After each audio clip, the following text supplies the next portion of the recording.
Good evening.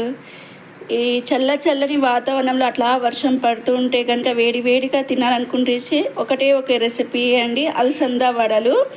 ఈరోజు నేను అలసంద వడలు చేయబోతున్నానండి. అలసంద వడలకు కావాల్సిన పదార్థాలు: ముందుగా నాని పెట్టుకున్న అలసందలు,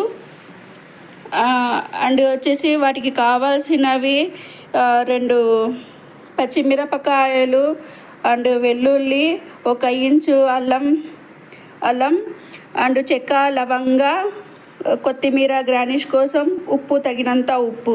వడ మిశ్రమాన్ని ఇలా గ్రైండర్ నుండి తీసి పక్కన పెట్టుకోవాలండి. ఇలా బాగా ఎర్రగా అయిన వడలను పక్కన తీసి పెట్టుకోవాలండి. వడలు బాగుండాయి.